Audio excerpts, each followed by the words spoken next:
Olá, galera, vamos para mais uma aula, né? Mais uma semana de aula. Vamos falar um pouco sobre imperialismo e neocolonialismo, né? Professor, o que seria isso, né? Tá uma característica muito forte entre o século XIX para o XX, vai se fortalecer principalmente no XX, mas a gente precisa então agora pensar um pouco nesses termos, né?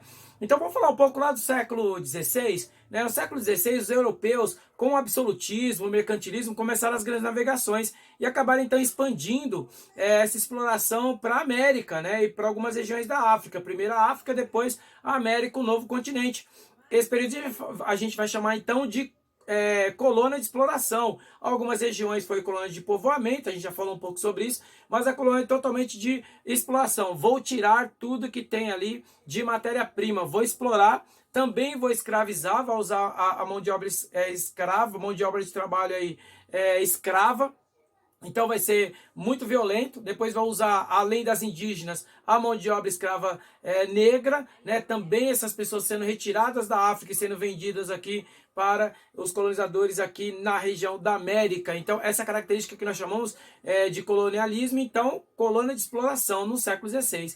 Só que agora, né, a gente está falando do século XIX para o XX, eles vão usar as mesmas ideias, né, mas com uma forma diferente agora, que nós chamaremos então de imperialismo, ou seja, vou expandir a ideia, mas não é aquela ideia do império igual ao romano, eu vou dominar terras, né, vou dominar terras, escravizar, dominar pessoas, dominar governos. Não, não, é uma outra forma de dominação, mais ideológica, mais fundamentalizada no capitalismo, no fortalecimento do capitalismo, fortalecendo a segunda revolução industrial, principalmente a Inglaterra, depois Estados Unidos, até o Japão vai entrar nessa ideia.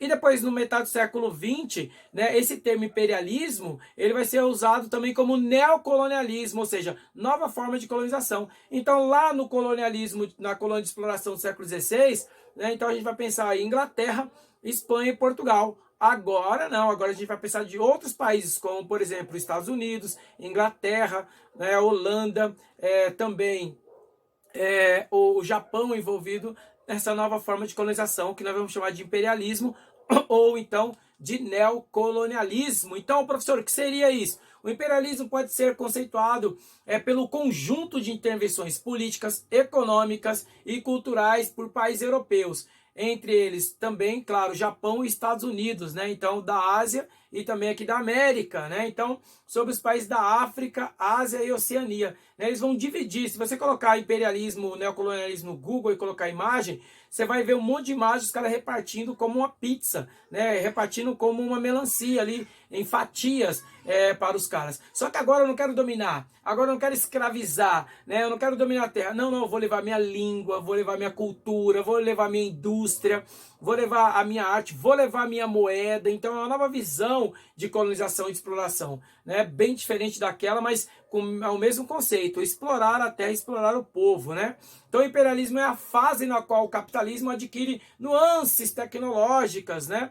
Graças então à segunda revolução industrial, ou que a gente chama aí de industrialização nesse período. Ávidas por mais lucro, né? As potências industriais então europeias, no caso Japão na Ásia e Estados Unidos aqui na América, né? Então buscando também novos consumidores, como já havia a campanha lá no século XVII para o XVIII, para o XIX, dos ingleses para acabar com a escravidão, porque a escravização não era uma concepção boa para o capitalismo, né?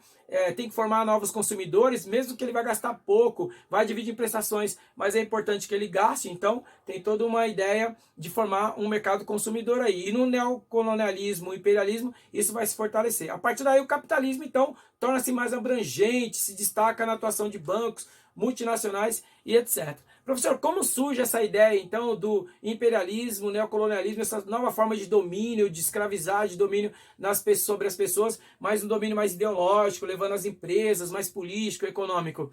Bom, aí a gente tem várias referências, dentre elas a Belle Époque, né?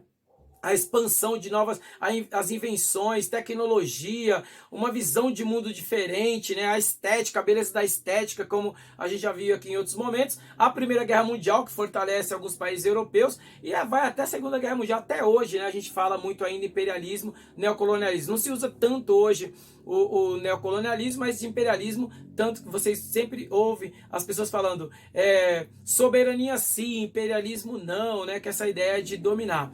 Então, esse domínio vai estar concentrado em países europeus, Inglaterra, Alemanha, França, Itália, Bélgica, né, na América, Estados Unidos, como eu falei, e na Ásia, o Japão, dotados de um intenso desenvolvimento industrial. O interesse era formar seus impérios econômicos sobre o maior mercado possível. Então, a África e a Ásia era muito importante para esse processo.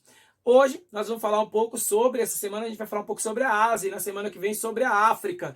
Então, o imperialismo, então, neocolonialismo na Ásia vai de 1840 a 1950 e eu quero destacar aqui a Inglaterra para vocês. A Inglaterra vai ter um domínio muito grande entre a Índia e, claro, a China. Agora, professor, por que tanto interesse? Novos consumidores, e havia uma multidão até hoje, né? Os países são países extremamente populosos, então tinha uma sacada muito importante aí para a Inglaterra, né? Então a Índia e também, claro, a China. E eu quero destacar aqui para vocês um pouco sobre a China, né? Então, na Ásia, o ápice do imperialismo do caráter neocolonial deu-se após a Guerra do Ópio, né? Então, após a Guerra do Ópio, que a Inglaterra vai se fortalecer nessas regiões. Professor, o que foi a Guerra do Ópio? A Inglaterra queria vender para essas regiões, só que os caras começam a consumir e eles queriam vender mais, exportar mais e importar menos. Só que a China não aceitava os termos europeus, não aceitava os termos da Inglaterra. Eles não precisavam consumir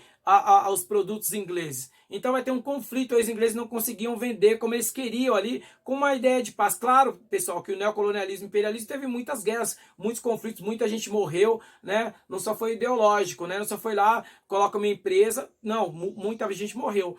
E aí, nesse período da Inglaterra, então, de 1830 até 1850, que foi esse conflito da Guerra do Ópio, os ingleses perceberam que os chineses usavam uma droga, né, da papoula, que era extraída, então, que era a droga do ópio, e eles consumiam demais. E agora vem a grande sacada dos caras, vamos produzir, vamos vender, e vamos, então, produzir aí e vender para os chineses. E aí, então, a população chinesa acaba consumindo demais essa ideia, então, do ópio.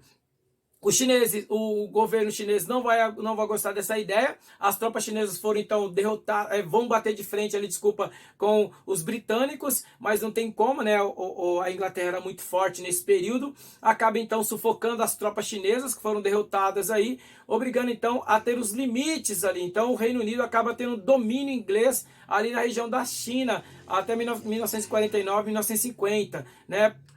E aí como que eles vão tentar diminuir esse conflito aí com a China? A China não vai bater de frente porque perdeu a guerra aí do ópio, né? Aí vai nascer o Tratado de Nanquim, né? Como eles dominaram a região de Nanquim, né, na China, então os ingleses aí vai fazer um tratado. Então vai ter que aumentar, os chineses preocupados com medo, porque afinal tinha perdido a batalha aí, da Guerra do Ópio, então agora eles decidem usufruir ali da mercadoria, né, da compra de mercadorias, então, inglesas. Vai surgir novos portos, mais de 7 portos, né, em Cantão, Fuzhou, Xiamen, Ningbo, Xangai, né, então vai ter um domínio muito grande britânico aí. Outra parte também, que aí vai acontecer principalmente em 1950, com os conflitos que vão continuar aí com os chineses, aí os chineses perdem de novo, e aí então vem a possessão de Hong Kong. Olha só Hong Kong, até hoje, né, há um conflito muito grande, essa ideia de Hong Kong na parte da China. Você olha para Hong Kong e você fala, meu, eu tô vendo uma cidade europeia, nem parece uma cidade chinesa, né, uma cidade asiática, é impressionante Hong Kong aqui, né, então acabou ficando com a ideia com a Rainha Vitória, com um contrato de 100 anos, mas até hoje é uma grande discussão aí sobre a região de Hong Kong, por isso que ela é tão industrializada e parece tanto com uma cidade europeia mais do que uma chinesa, tá bom?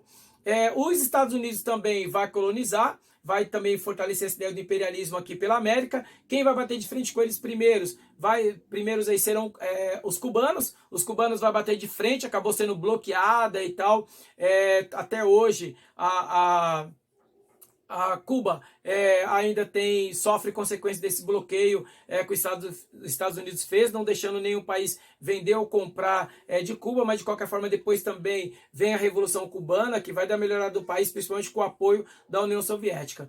Esses países começam a pedir independência, a separar aí, principalmente no período do comunismo. O comunismo começa a se espalhar aí no século XX, né? Então as colônias asiáticas começam então a bater de frente com as europeias por motivo do comunismo e investimento da União Soviética. Com o apoio da União Soviética, nasce então a ideologia comunista na região da China, e aí a Inglaterra vai perdendo esse poder do neocolonialismo e imperialismo. Mas como eu disse para vocês, ainda uma grande discussão em várias cidades ainda, e principalmente em Hong Kong, ainda há um grande conflito aí sobre essa ideia do neocolonialismo e imperialismo entre o século XIX e o século XX. Os caras acabaram descolonizando depois a Ásia e a África, né?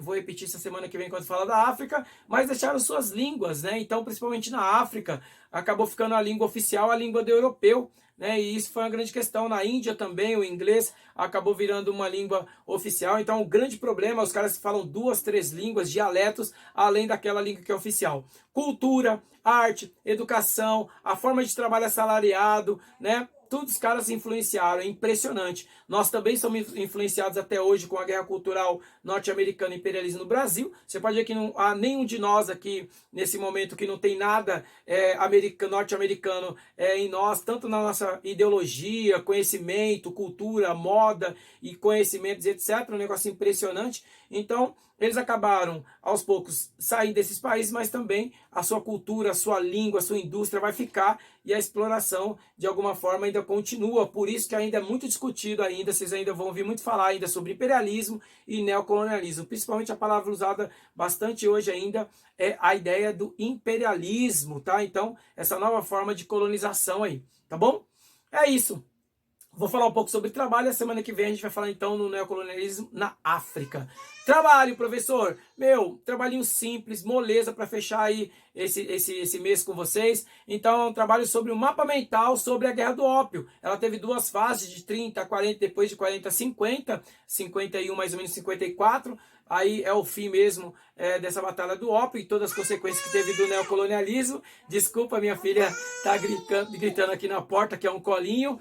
Né? Então, a ideia é essa, que a gente fecha aí com o mapa mental. Meu, coloridinho, figuras, mapa mental, é para que você possa memorizar aquelas características importantes ali. Então, faça um mapa, né, esteticamente bonito, com imagens, figuras, coloridos e, claro, informações, características principais aí da Guerra do Ópio, né, entre Inglaterra e China. Né? Então, a gente já fecha esse tempo aí, beleza? É isso. A gente vai se falando, depois explico melhor pelo Teams o trabalho para vocês. Então vamos que vamos, bons ventos, até a próxima aula, galera.